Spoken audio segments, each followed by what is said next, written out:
I think I can make it. Left leg went from underneath me. Legs in the air. Landed here.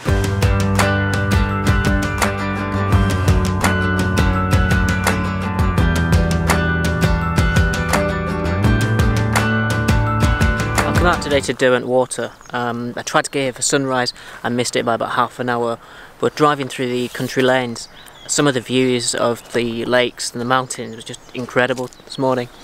We didn't get a bright pink sky, but we got a really nice sunrise. I'm just sorry that I wasn't here in time to actually shoot it, but here we are nonetheless. And today is the Northern Photography and Video Show, and I'm going to go over there in a couple of hours' time to see a talk by Thomas Heaton. I've already taken one shot this morning, which I'll show you now, which I think is quite nice. We've got some light on the mountains, and I think for this one I was at f5.6 and about 30 seconds with a big stopper and a polarizer. And the reason I had to shoot at f5.6 is because this idiot left his cable release at home, so I'm limited to an exposure time of 30 seconds, so I had to open up a little bit more than I would have liked, but nevertheless the shot worked. We're at infinity focus anyway, so it doesn't really matter. So now I'm gonna head off and see what other locations I can find, see if I can find a nice jetty or something. So the second location today is hopefully going to be a waterfall. I don't know what to expect, but as I was leaving the car park I saw a sign. It's in the falls this way, follow the footpath, so let's see if I can find it. I think I can hear it in the distance, so we'll follow it for a little while and see what I can find. Can't be too far. I can't seem to lift my head straight. Just laying in the... And I've got to say, I know little or nothing about landscape photography. Those of you that followed me on Instagram know I'm at home in the studio, do a lot of travel stuff. So this series of videos is really going to be me learning landscape photography, and hopefully you can learn with me. I don't profess to know very much about landscapes, but I know what I like.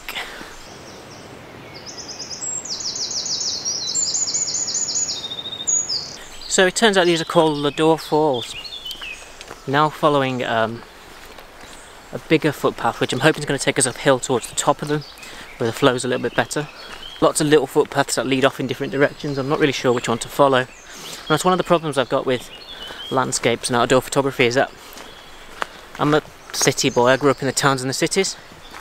So when I see landscape photographers on YouTube walking out and about in the hills, up in the mountains, I have no concept of where I can go, how to find places.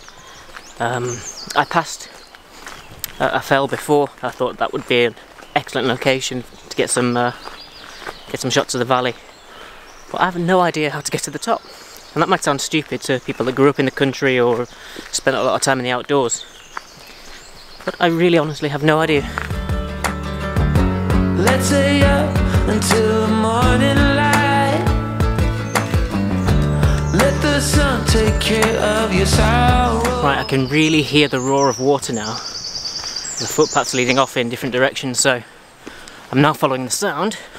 Check back in a few minutes and hopefully I found this waterfall, and it better be worth it. Found it!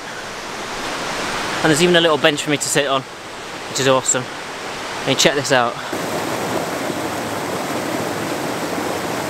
I'm gonna have a little scout around, see if I can find a location, and then we'll take some shots. Yes, I got the world in my hand. I got the world in my hand. I've no idea if you can still hear me over the waterfalls here, but I won't use this clip if not. But forget photography. This is what it's all about, you know? Out here, the smell of the water, the sounds. I don't do this enough. I don't think most people do this enough.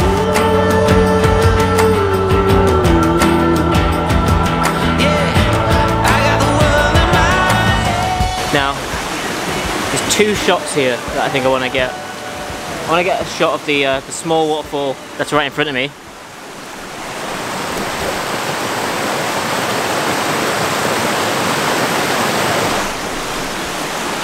And then I want to move further up and see if I can get a shot of the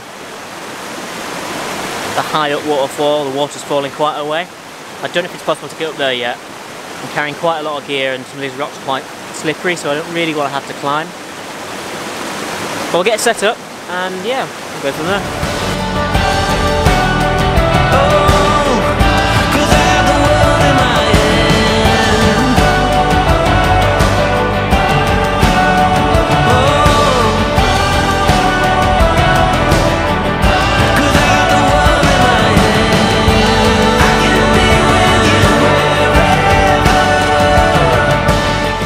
Quite a nice little composition down this way, but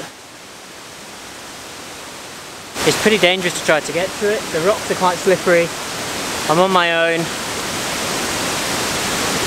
I think I can make it if I leave my bag and my vlogging gear up here. So maybe I'm going to stash that behind a rock and just venture out. I'll show you. Come with me. The camera's set up here at the moment. That's the shot I want, but I don't want the tree in the way, so I want to head down there, but I can't possibly do that with my bag and with the vlogging gear, so I'm going to leave you guys here, see if I can get the shot, and I'll come back and tell you what happened. I had a very narrow escape trying to get that shot. I managed to make it to the rock where I said I was going to set up. And just as I stepped foot on it, my left leg went from underneath me. I thought I was going to slide off the entire rock. It was at an angle like this, so I thought I was going to slide off into the rock. Legs in the air, landed here. The tripod with the camera on it flew out of my hand, and somehow I managed to just reach out and catch the head. The legs smashed into the rock. I managed to save the camera. Fortunately, there's no damage done to me or the gear. But yeah, I'm shaking a little bit. That was a scary one. Lesson learned. When I got to the rock, the shot wasn't there. The falls are obscured further up by some of the rocks. But that was a scary moment. 'Cause I got the world in my hand.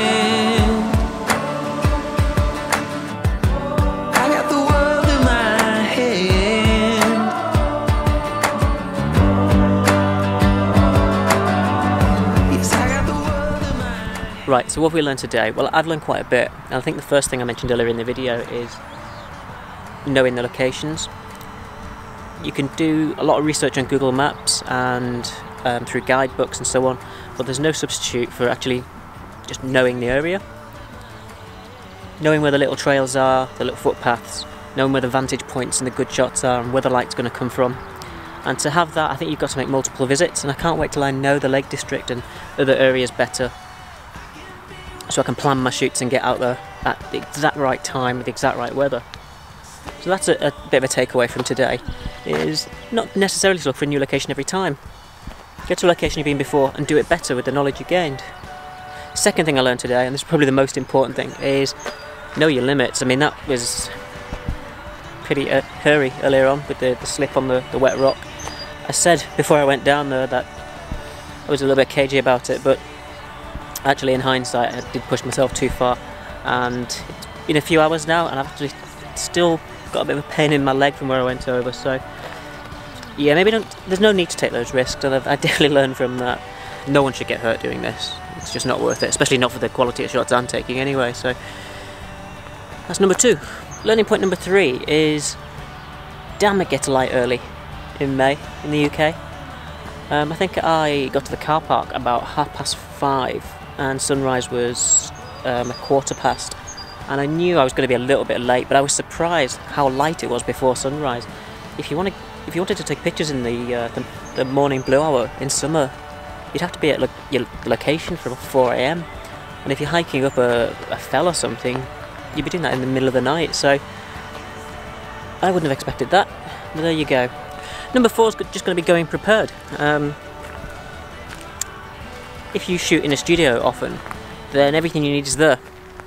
Of course you're going to do your shoot planning, and you're going to book your models and so on and so forth. But coming out here on what is now a nice summer's day, it wasn't particularly warm this morning, you've got to be prepared. Now fortunately I was quite prepared this morning. I've worn the right clothes, worn the right shoes, despite what happened. Going prepared, tell somebody where you are, tell somebody where you're going. And yeah, I haven't had a drink this morning, so definitely a flask of hot coffee for next time. Would have made the day a little bit easier. Where are we? Number 5. We'll end on a positive, and I've learned, realised, remembered how amazing it is just to get out into the countryside. I live in a town, I work in a city, so just to get out here is fantastic, really. A bit of peace and quiet, sun today. It will be a series, you know, we will hopefully grow throughout this series. Hopefully I'll become a better landscape photographer. So here I am at the Northern Photography and Video Show near Penrith. I'm going to go and see some talks, going to have a look at some of the photography, some of the stalls, and yeah, see if I can have a little chat with Thomas Heaton as well. Hello, I'm Thomas Heaton. Hope you know who I am. I'm going to do it again. I don't know what I'm going to say. It's just going in anyway. Alright, okay. Subscribe to Gary Shields' photography channel. Definitely. Bye for now.